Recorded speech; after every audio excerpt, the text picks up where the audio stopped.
Hello বন্ধুরা, আমি স্বর্ণা। অর্ণা কিচেনের পক্ষ থেকে সবাইকে অভিনন্দন। আজকে আমি বরাবরের মতোই নতুন একটি রেসিপি নিয়ে হাজির হয়েছি। আজকের রেসিপিটি হচ্ছে তালের বড়া। আজকে জন্মাষ্টমী, সবাই জানেন। তো জন্মাষ্টমী উপলক্ষে বাড়িতে তৈরি করছি তালের বড়া। আর হ্যাঁ, আপনি যদি আমার চ্যানেলে নতুন হয়ে থাকেন, অবশ্যই চ্যানেলটিকে সাবস্ক্রাইব করবেন এবং পাশে থাকা বেল আইকনটিকে বাজিয়ে দিবেন। চলুন তবে আজকের রেসিপি কিভাবে রান্না করতে হয় দেখে নিই, আর কি কি উপকরণ লাগবে তাও দেখে নিই। আজকের তালের বড়ার জন্য লাগবে তালের রস, এখানে নিয়েছি দুটো কলা, চিনি আর ময়দা। তো চলুন তৈরি করা যাক। প্রথমে আমি চিনির সাথে কলাগুলোকে ভালোভাবে মাখিয়ে নেব, যাতে কলার ভিতরে দানাদার ভাবটা না থাকে।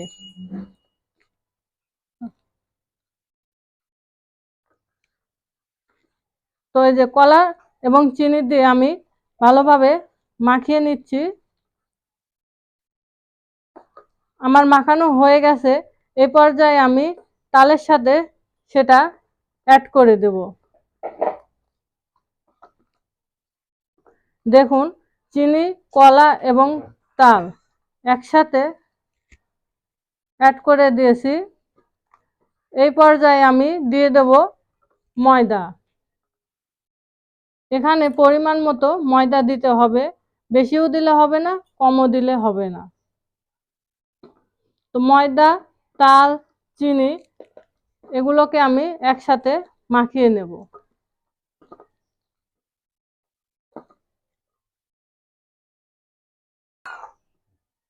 দেখুন বন্ধুরা, আমার তালটা মাখানো হয়ে গেছে।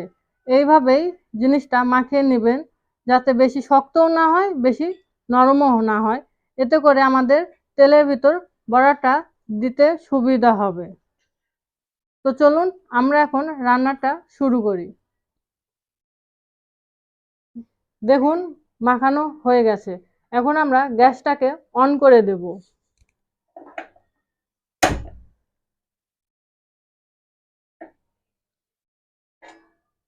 গ্যাসটা অন করে দিয়েছি, এখন তেল গরম করে নেব।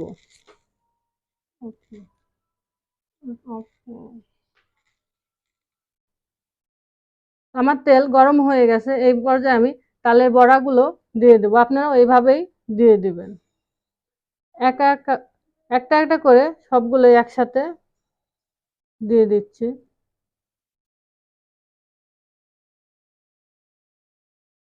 এগুলা ভাজা খুব একটা কঠিন কাজ না, আপনারা বাসা বাড়িতে সহজেই এগুলা ভেজে নিতে পারবেন।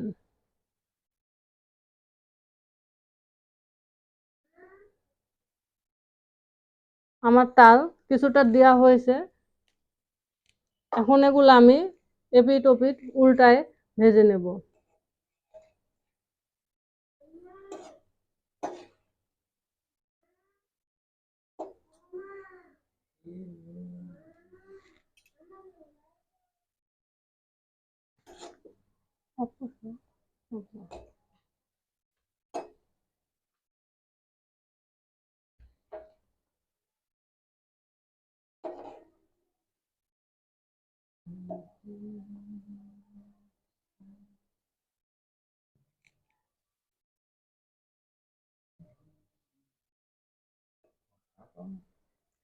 তালের বড়াগুলো দেখুন এইভাবেই ভেজে নিতে হবে।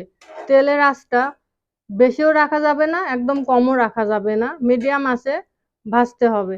আর খেয়াল রাখতে হবে যেন এগুলা পুড়ে না যায়। এমনভাবে ভাজতে হবে যাতে ভিতরে কাঁচা ভাবটা চলে যায়। তো দেখুন বন্ধুরা, আমি তালের বড়াগুলো ভেজে নিচ্ছি।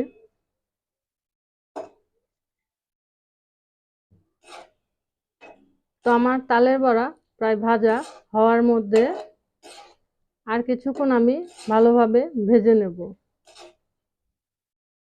আজকে জন্মাষ্টমী উপলক্ষে জানি সবাই তালের বড়া বাড়িতে বানাবেন, কারণ এটা গোপালের সবথেকে প্রিয় একটি প্রসাদ, যা জন্মাষ্টমীতে আমরা গোপাল ঠাকুরকে দিয়ে থাকি। তো জন্মাষ্টমী উপলক্ষে সবাইকে জানাই শুভ জন্মাষ্টমী।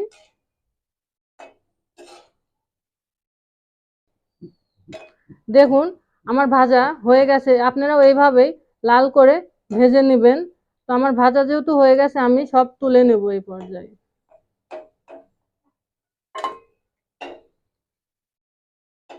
আমি বড়াগুলো তুলে নিচ্ছি, আবার বাকি বড়াগুলো প্রথমবারের মতো করেই তেলে দিয়ে দেব।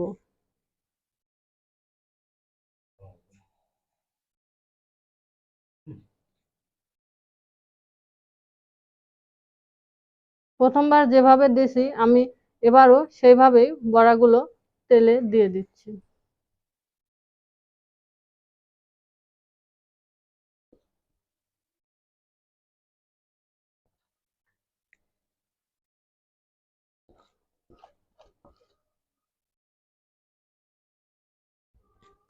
এখন এগুলো আমি একটা একটা করে উল্টে দেব।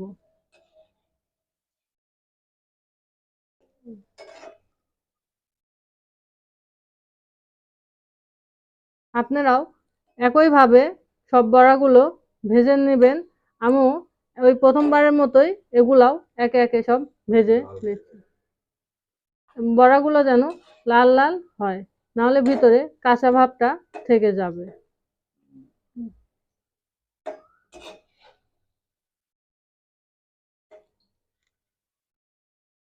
বন্ধুরা আমার এই বড়াগুলো ভাজা হয়ে গেছে, আমি এই পর্যায়ে বড়াগুলো তুলে নিচ্ছি।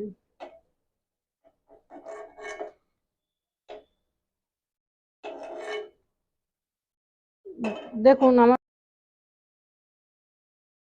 দেখুন বন্ধুরা আমার বড়াগুলি ভাজা হয়ে গেছে। তো এইভাবেই আপনারাও বাসা বাড়িতে বলুন বাড়িতে বলুন তালের বড়া বানিয়ে পরিবেশন করতে পারেন, বাড়িতে আত্মীয় স্বজন আসলে তাদেরকেও বানিয়ে খাওয়াতে পারেন। তো যদি আমার রেসিপিটি ভালো লেগে থাকে অবশ্যই কমেন্ট বক্সে জানাবেন এবং আমার চ্যানেলটিকে সাবস্ক্রাইব করে পাশে থাকা বেল আইকনটি অন করে দিবেন। সবাই ভালো থাকবেন, ধন্যবাদ সবাইকে।